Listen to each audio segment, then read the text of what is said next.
Bonjour à toutes et à tous, bienvenue dans l'Infiltré, au programme de l'émission cette semaine de l'encadrement de patrimoine, de l'encadrement d'art avec Patricia installée au Mans.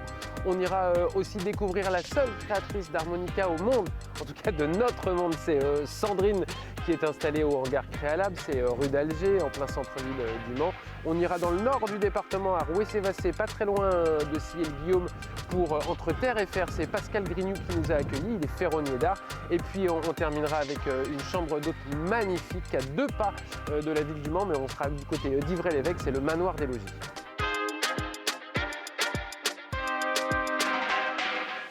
Allez, on est au Mans dans l'atelier de Patricia. Bonjour Patricia. Bonjour. Vous êtes encadreuse d'art. Depuis combien de temps vous êtes encadreuse, Patricia ? Depuis les années 2009. Je me suis installée en 2009, mais j'ai passé mon CAP en 2007. Qu'est-ce qui vous a donné envie d'embrasser cette nouvelle carrière, puisque 2007-2009 Oui, j'ai toujours aimé ça en tant que loisir, en fait. Et puis j'étais dans un métier très sévère, j'étais dans le contrôle de gestion. C'est sûr que c'est pas pareil. Dans une grande entreprise, et puis à l'occasion professionnelle, j'ai réussi à me reconvertir, à profiter d'une opportunité, et j'ai arrêté vers 53 ans, je crois, en me disant, ben voilà, maintenant, terminer les chiffres, je vais faire ma passion, et ma passion, c'était l'encadrement. Et oui, mais vous n'avez pas fait votre passion seulement en disant, je vais devenir encadrant, vous avez passé un CAP, vous vouliez absolument avoir la formation. Voilà, j'aimais ça, j'aimais beaucoup ça, j'en faisais beaucoup comme amateur.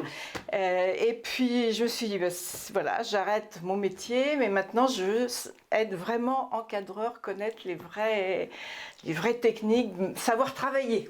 J'avais et vous avez ça à cœur de faire ça. Ouais. Et donc retour sur les bancs de l'école. Voilà.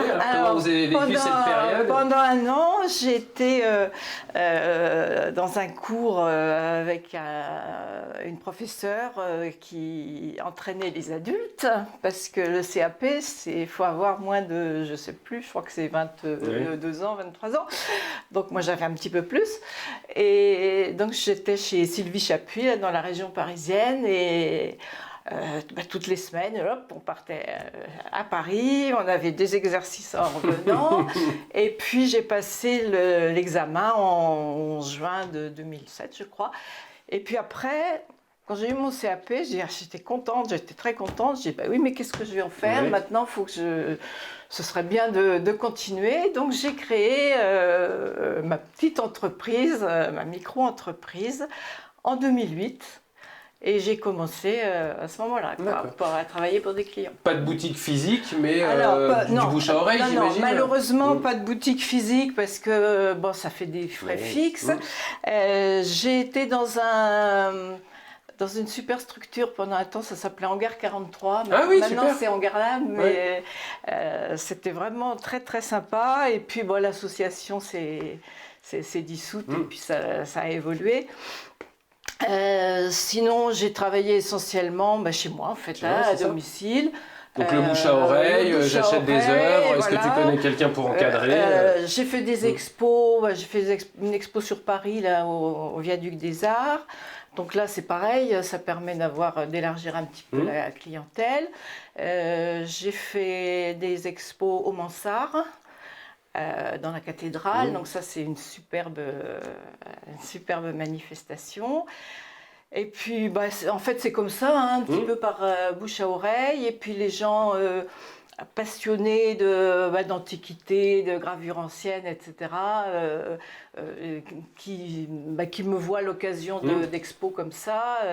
Quand un client vient vous voir, vous choisissez avec lui la couleur, la matière, vous conseillez aussi votre produit d'être conseillé? Oui, parce qu'en général, les gens ont du mal à se projeter en fait, dans ce qu'ils veulent. Donc c'est pour ça que j'ai un petit peu tous les styles, tous les genres. Et puis on travaille beaucoup avec des angles comme ça. Ouais, c'est ça, pour montrer un peu. En général, tout s'écroule, non? Là, c'est bon. On met autour d'une œuvre, on va présenter ça c'est pas terrible, mais on va dire ceci c'est plutôt du clair ou plutôt du foncé ou différentes couleurs. C'est pour ça qu'il faut avoir le sens des couleurs, faut l'avoir dans l'œil hein, pour voir. Quelquefois on n'a pas beaucoup de temps non plus parce que il faut tout de suite qu'on trouve l'idée, donc ça met un petit coup de pression. C'est rare qu'un client arrive en disant je veux ça. C'est à nous de dire bon voilà, on peut faire ça, on pourrait aussi faire ça, on peut mettre ces couleurs là.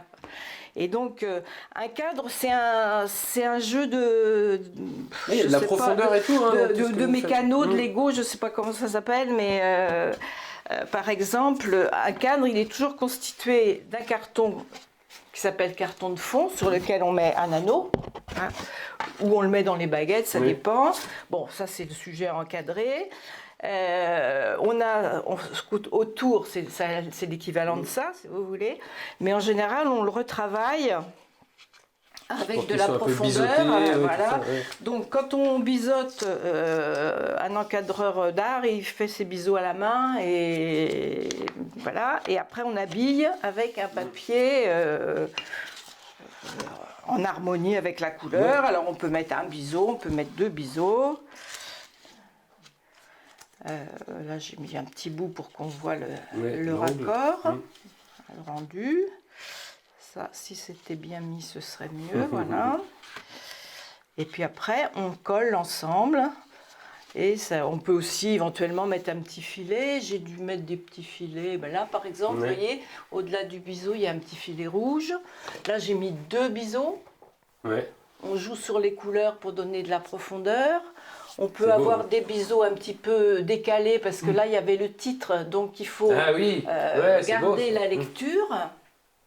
D'ailleurs, on voit la Sarthe, l'abbaye de l'Épau. Ça, c'est votre petite marotte, hein, ça, c'est ma petite marotte. Moi, je suis sartoise, ça doit être pour ça. Mais c'est vrai que dès que je peux récupérer des cartes anciennes, celle-là, par exemple... que je dise pas de bêtises, elle est du XVIIe siècle, 1601. C'est la plus ancienne que j'ai. Toute petite, là. Elle est toute petite. Bon, j'en ai des plus grandes aussi. Il y en a, bon, celle-là, elle est connue, hein, mais j'en ai d'autres aussi. Et sinon, vos clients, c'est sur de la commande, hein, c'est du particulier. Oui. En général, les clients, ce sont des collectionneurs, des amateurs d'art. J'ai plus de clients pour de l'ancien que pour du moderne, mais parce que ça fait boule de neige en fait. J'aime bien aussi. Hein, j'essaie de voir, par exemple, là, c'est une œuvre, une graveuse une petite jeune qui est à Lille. J'ai eu acheté une eau forte parce que je trouvais que c'était sympa. Donc là, je vais essayer de faire un truc un peu moderne. Vous voyez ici, ce sont des carreaux. C'est du Miro. Des carreaux de Miro de céramique. D'accord. Et là, je me suis amusée. Ça, c'est du carton parce qu'en fait, j'aime bien aussi faire des encadrements. Votre technique, elle a évolué aussi, Patricia, depuis que vous avez démarré ? Le CAP est très traditionnel. D'accord. C'est-à-dire qu'on fait des choses un peu anciennes, un peu dans ce style-là. Ça, c'est typiquement CAP, ça. Alors ça, c'est en fait un client qui me l'a fait refaire parce qu'il était comme ça, son biseau, mais tout déchiré. Et donc, il voulait absolument que je lui refasse à l'identique. Donc ça, c'est le travail classique, vraiment classique d'autrefois.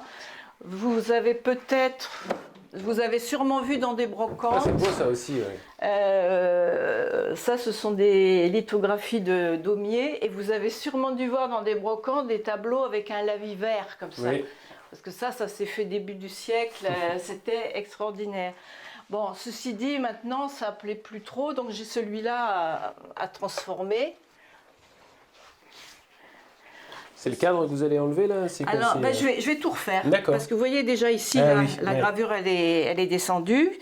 Ça date des années 40 à peu près, hein, 35, Ouais, donc là, 40. vous retournez, vous enlevez le fond. Donc j'enlève tout et par exemple celui-là je l'ai rénové, voilà ce que ça peut donner, ça fait un peu plus moderne tout en gardant le... Comment on vous contacte Patricia? Enfin, vous avez, je sais pas, un site internet, Alors, une page Facebook j'ai un site internet, oui.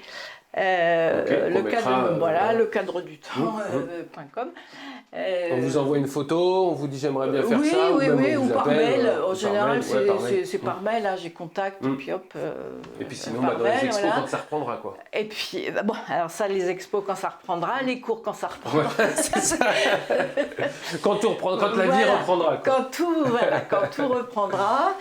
Alors sinon, dans les formations, moi, je me fais plaisir aussi parce que j'ai développé pas mal les baguettes en carton parce que ça plaît bien. Donc il y a du travail de patine, de couleur. Par exemple, celui qui est derrière, là, le noir, sur le Mans, là, c'est du carton. D'accord. On n'est pas sur du bois, là. On n'est pas sur du bois, on est sur du carton patiné. Donc on travaille avec différentes nuances. Hein, léger, voilà, on essaye et puis après on met en pratique.